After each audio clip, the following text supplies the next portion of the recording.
June 11, 1944. Task Force 58, Majuro Atoll, Marshall Islands. The signal bridge. Radio static crackled across the carrier wave frequency as encrypted operational orders transformed into tactical directives. Operation Forager commence. Proceed to Marianas. Execute air superiority operations against Japanese positions Saipan, Tinian, Guam. Maintain fleet readiness for anticipated enemy carrier response. Vice Admiral Marc Mitscher lowered his binoculars and turned to his operations officer. 15 fleet carriers, 7 battleships, 21 cruisers, 69 destroyers. The assembled task force represented the largest concentration of naval aviation power ever assembled. What none of them could fully anticipate was that this single operation would trigger the most devastating carrier battle in naval history, effectively destroying Japanese naval aviation forever. The Pacific War had taught American planners that aircraft carriers were not just mobile airfields. They were the decisive weapons of modern naval warfare. Control the skies and you controlled the seas. Control the seas and you could project power across the vast Pacific distances that had once protected Japan. The Essex-Class carriers represented America's industrial answer to the strategic equation of Pacific warfare. Task Force 58 cut through Pacific swells at 25 knots, the massive Essex-Class carriers displacing 27,100 tons of seawater at standard load. Each ship stretched 872 feet in length, with a beam of 93 feet. Vice Admiral Mitscher stood on the flag bridge of USS Lexington, studying the formations spread across 40 miles of ocean. His command included 7 Essex-Class carriers: USS Essex, USS Yorktown, USS Hornet, USS Bunker Hill, USS Wasp, USS Lexington, and USS Enterprise, along with 8 Independence-class light carriers, including USS Belleau Wood, USS Bataan, USS Monterey, USS Cabot, USS San Jacinto, USS Princeton, USS Langley, and USS Cowpens. Each Essex-class carrier housed 3,448 men and an air group of 90 aircraft. The ships carried 4 squadrons, 36 F6F Hellcat fighters, 36 SB-2C Helldiver dive bombers, and 18 TBF Avenger torpedo bombers. The mathematics of carrier warfare were elegant in their simplicity. 900 aircraft operating from mobile platforms that could position themselves anywhere across the Pacific. Each carrier possessed 4 elevators capable of cycling aircraft between the hangar deck and flight deck in 45 seconds. The flight deck catapults could launch an aircraft every 30 seconds during surge operations. Captain Arleigh Burke, Mitscher's Chief of Staff, had calculated the tactical implications with characteristic precision. Harvard Law School graduate turned naval strategist, Burke understood that carrier warfare was ultimately about time and space equations: launch cycles, recovery windows, fuel consumption rates, ammunition expenditure. The difference between victory and defeat often came down to minutes in launch timing and nautical miles in positioning. Aboard the Japanese carrier Taiho, Vice Admiral Jisaburo Ozawa reviewed his operational orders for Operation Eigo. The newest and largest carrier in the Imperial Japanese Navy, Taiho displaced 29,300 tons and carried 75 aircraft. Her armoured flight deck, unique among Japanese carriers, was designed to withstand 500-pound bomb hits.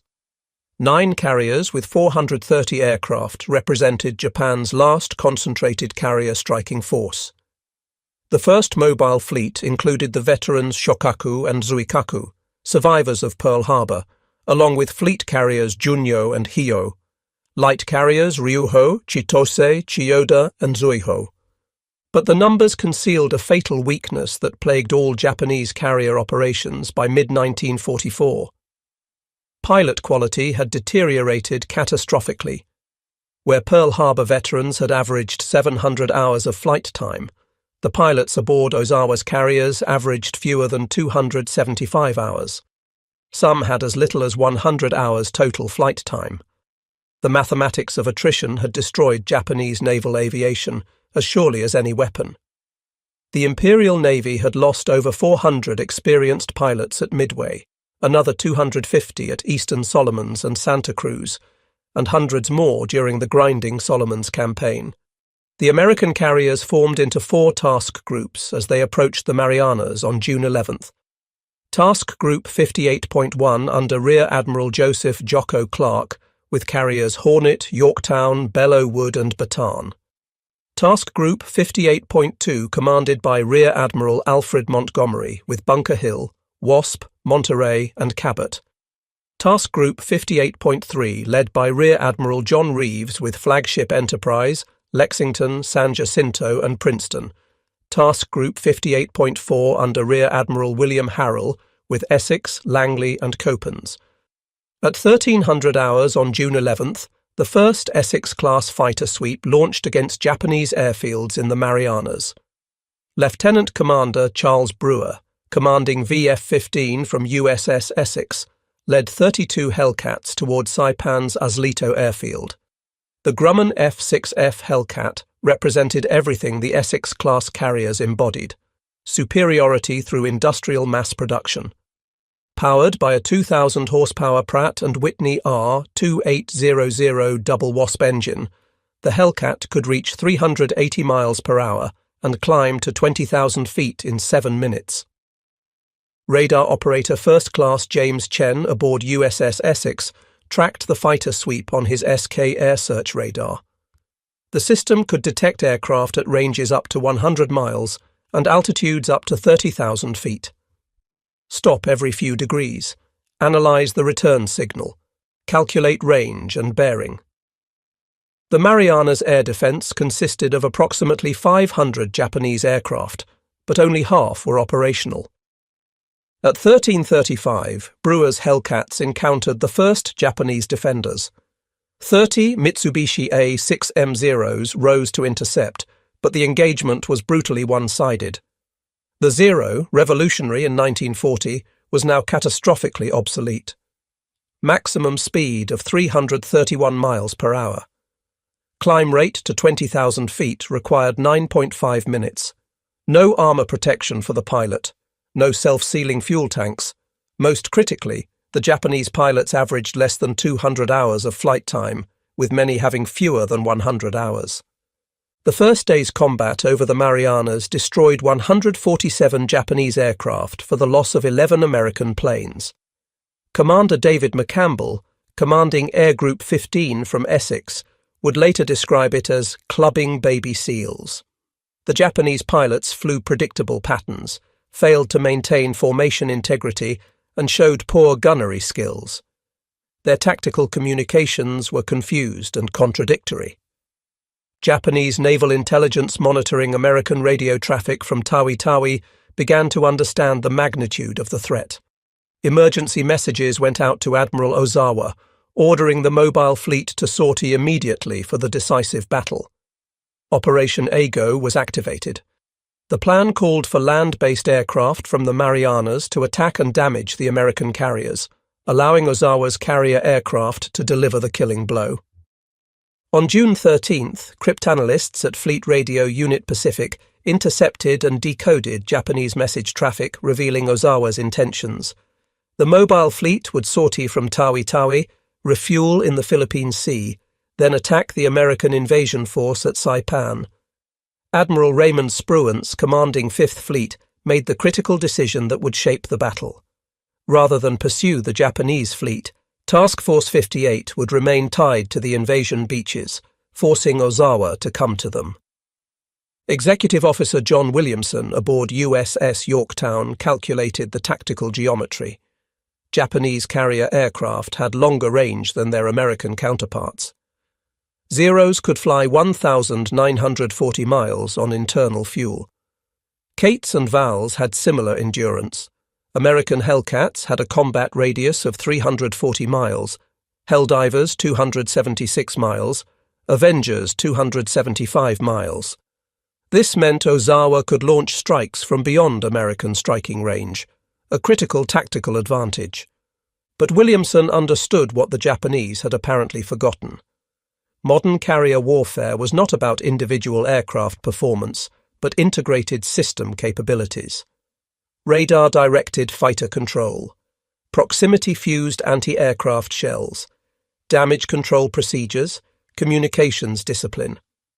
The Essex-Class carriers possessed overwhelming advantages in every category except aircraft range. At 21:30 on June 18th, submarine USS Kavala detected the Japanese mobile fleet 360 miles west-southwest of Saipan. Lieutenant Commander Herman Kostler tracked the enemy formation for 6 hours, transmitting contact reports that reached Spruance by 0300 on June 19th. The Japanese were approaching from the west, apparently unaware their position was known. Dawn on June 19th, 1944. Weather conditions were ideal for carrier operations. Ceiling unlimited, visibility 40 miles. Moderate easterly trade winds at 14 knots. Sea state 3 with long Pacific swells. Perfect flying weather for what would become the largest carrier battle in history. At 0730, radar operators aboard USS Yorktown detected the first Japanese strike wave at 140 miles range.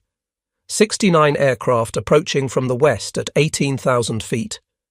Fighter Direction Officer Lieutenant Joseph Eggert began vectoring combat air patrol fighters to intercept.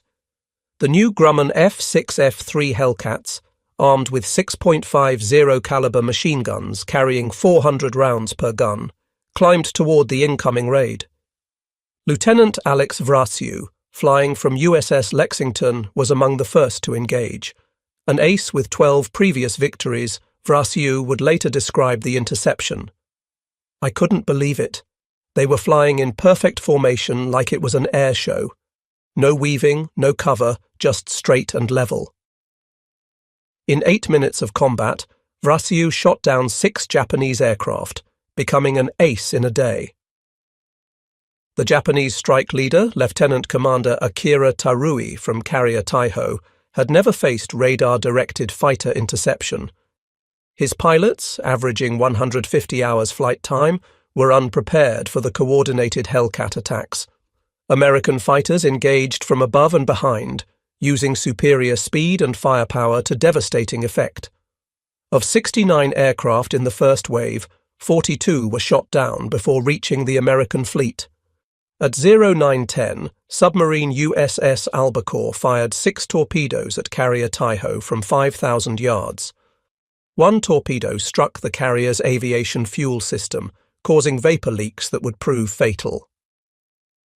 Damage Control Officer Commander Yutaka Kobayashi ordered ventilation systems reversed to clear the fumes, inadvertently spreading aviation gasoline vapors throughout the ship. The second Japanese strike wave, 128 aircraft strong, arrived at 1000 hours. Radar-directed Hellcats intercepted at 60 miles from the fleet. Lieutenant Commander Charles Brewer, leading VF-15 from Essex, described the engagement. It was like a training exercise. They flew straight into our guns without taking evasive action. My wingman asked if we were really in combat. 97 Japanese aircraft were destroyed in the second wave. American anti-aircraft fire, directed by Mark 37 gun directors with radar ranging, created a wall of steel around the carriers. The new proximity-fused shells detonated within lethal range of aircraft without requiring direct hits. Japanese pilots who survived would report that American ships seemed surrounded by an impenetrable shield of explosions. At 12:20, submarine USS Kavala put 4 torpedoes into veteran carrier Shokaku. Captain Hiroshi Matsubara ordered counter-flooding, but the damage was catastrophic. Shokaku had survived Coral Sea and Eastern Solomons, but 9 months of constant operations without proper maintenance had weakened her damage control capabilities. Aviation fuel leaked from ruptured tanks. Electrical systems failed. 3 hours later, Shokaku sank with 1,263 men. The third Japanese wave of 47 aircraft launched at 1000 reached the American fleet at 1300. Only 7 returned to their carriers. Fighter pilot Ensign Kanayoshi Muto one of the few survivors, would later testify, "The American fighters were everywhere, above us, beside us, behind us. Their tactics were perfect. We never had a chance." Admiral Ozawa, unaware of his mounting losses, ordered a fourth strike of 82 aircraft at 11:30. Confused by poor communications and navigation errors, this wave split into two groups. One group of 33 aircraft flew north and found nothing. The other 49 aircraft encountered Task Group 58.2.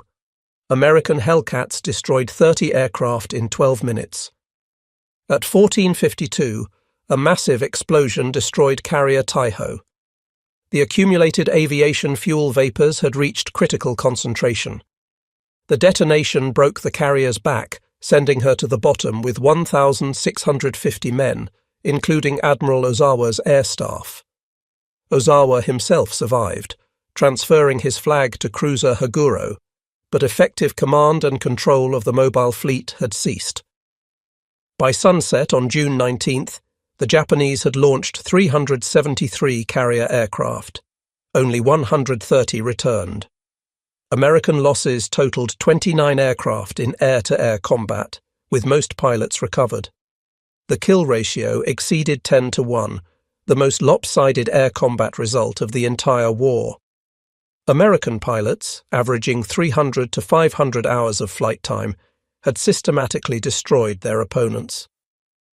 At 15:40 on June 20th, search aircraft from USS Enterprise located the retreating Japanese fleet 275 miles west-northwest of Task Force 58. The range was extreme, beyond the normal combat radius of American aircraft. Recovery would occur after dark, something carrier aviation doctrine strongly discouraged. But Mitscher understood this might be the only opportunity to complete the destruction of Japanese carrier aviation. At 16:21, Mitscher gave the order, "Launch everything you've got." 240 aircraft launched in 10 minutes from 11 carriers. 85 Hellcats, 77 dive bombers, 54 torpedo bombers. Fuel calculations were critical. Each pilot knew they had exactly enough fuel for the strike and return, with no margin for error. Lieutenant Commander James Jig Dog Ramage, leading Bombing Squadron 10 from Enterprise, briefed his pilots. "Gentlemen, this is a one-way ticket unless you watch your fuel. Lean mixture, optimal cruise settings, no unnecessary manoeuvring. We get one pass at the target, then it's a straight line home." The American strike found the Japanese fleet at sunset. In the fading light, carrier Hyo took multiple torpedo hits from Avengers of Belleau Wood. The old carrier, converted from a passenger liner, had inadequate subdivision. She sank in 2 hours with 250 men. Carriers Zuikaku and Chiyoda were damaged, along with battleship Haruna. The return flight became an epic of navigation and endurance. As darkness fell, aircraft began running out of fuel. Pilots ditched beside destroyers when engines quit. Others made it to the vicinity of the task force but couldn't find their carriers in the darkness. At 20:45, Mitscher made the decision that would become legendary. Turn on the lights. Every ship in Task Force 58 illuminated. Searchlights pointed vertically. Running lights blazed.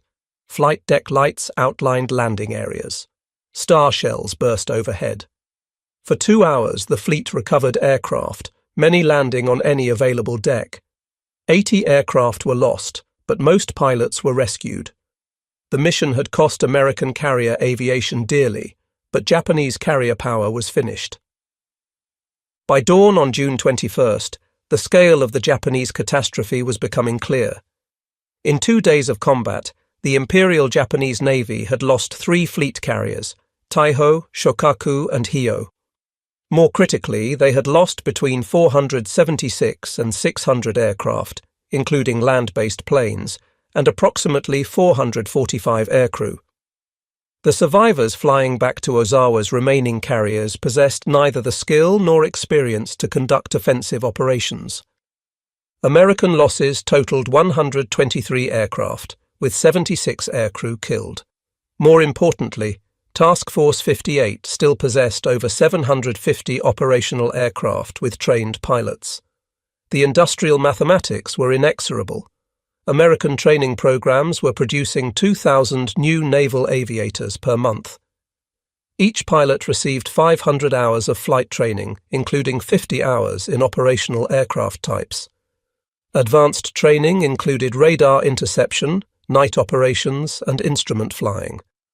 Japanese pilot training had collapsed to 100 to 150 hours total, with many pilots receiving as little as 50 hours in operational types. Fuel shortages limited training flights. Experienced instructors had been recalled to combat units. The accelerated programs produced pilots who could barely take off and land, let alone engage in combat maneuvering. Commander David McCampbell, who would become the Navy's leading ace with 34 victories, analysed the tactical implications. By June 1944, we weren't fighting the Japanese Navy that attacked Pearl Harbor. Those pilots were dead. We were fighting kids who could barely fly. The Essex carriers and their air groups were weapons designed for industrial warfare, and Japan couldn't compete. Statistical analysis revealed the devastating efficiency of American carrier operations. Each Essex-Class carrier could launch a full strike of 40 aircraft in 12 minutes. Recovery operations required 18 minutes. Rearming and refueling took 45 minutes. In theory, each carrier could generate 3 full strikes in 4 hours. With 15 carriers operating in coordination, Task Force 58 could put 600 aircraft over a target simultaneously. The Battle of the Philippine Sea shattered Japanese naval aviation beyond recovery. Admiral Toyoda's subsequent assessment was blunt. The first mobile fleet has been rendered ineffective as an offensive force. Our carrier pilot strength is exhausted. We must adopt alternative tactics.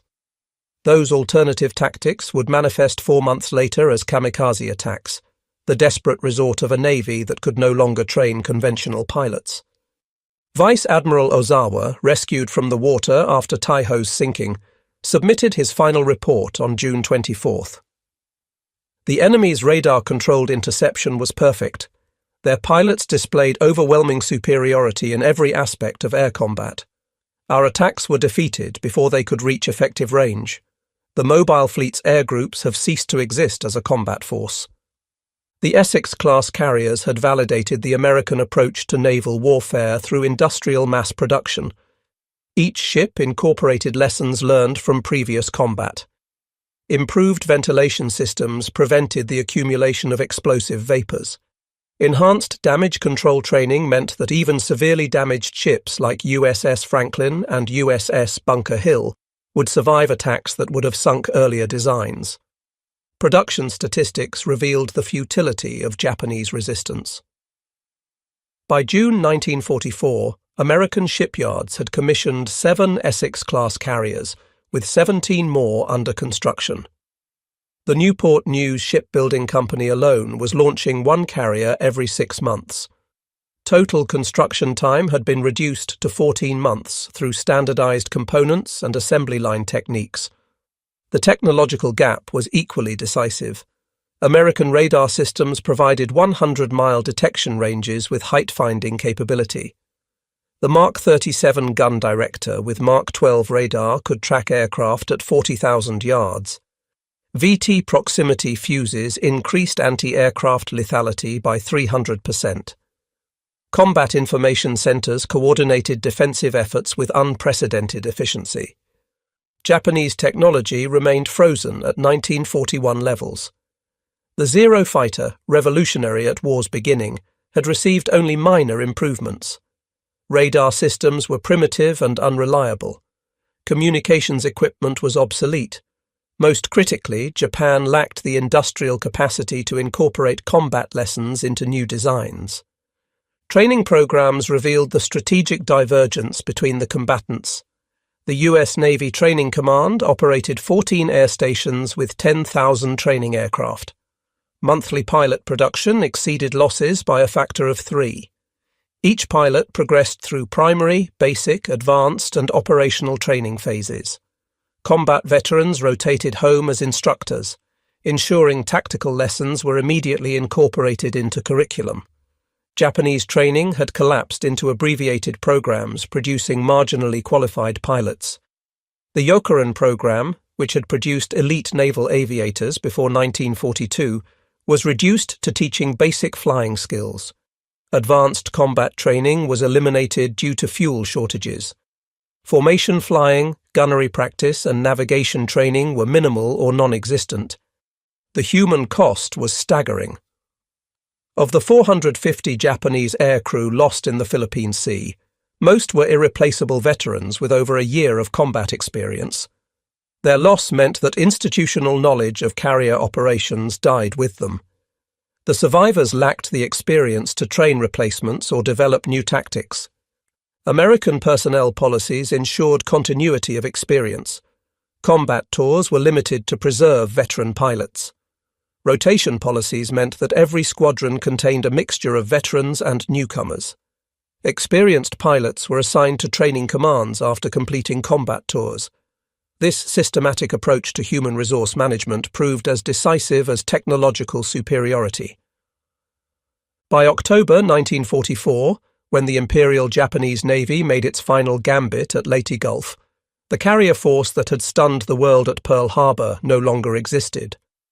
4 carriers sailed with Admiral Ozawa as a sacrificial decoy force, carrying only 108 aircraft with half-trained pilots. The engagement off Cape Engano was less a battle than an execution. American carrier aircraft sank all 4 Japanese carriers while losing only 10 aircraft.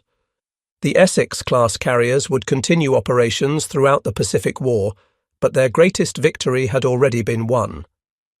In 2 days over the Philippine Sea, they had achieved what 3 years of grinding attrition had failed to accomplish: the complete destruction of Japanese naval aviation as an effective fighting force. Admiral Chester Nimitz's assessment was characteristically understated. The Essex-class carriers and their air groups represented American industrial democracy at war. Mass production, technological innovation, and systematic training created a weapon system that the Japanese could neither match nor counter. The Battle of the Philippine Sea was not just a tactical victory, but a validation of the American approach to modern warfare. The legacy extended beyond World War II. 24 Essex-class carriers were completed, serving through Korea, Vietnam, and into the 1970s. USS Lexington, survivor of the Philippine Sea battle, remained in commission until 1991, a testament to the robust design that had revolutionized naval warfare. In the depths of the Pacific Ocean, 3 Japanese carriers rest on the seabed, their aircraft still in their hangars, their pilots at their stations. They stand as monuments to the last moment when individual skill and courage might have overcome industrial mass production. But mathematics, as Executive Officer Williamson had understood, was inexorable. The Essex-class carriers had not just won a battle. They had demonstrated that future naval warfare belonged to nations capable of mobilizing industrial democracy, technological innovation, and systematic training on a massive scale. The Philippine Sea marked the end of an era when naval aviation was an art practiced by elite warriors. The future belonged to nations that could transform warfare into an industrial process, where victory was determined not by individual heroism, but by production statistics, training hours, and technological specifications. The Essex-class carriers, products of American shipyards and crewed by citizen sailors, had forever changed the nature of naval warfare.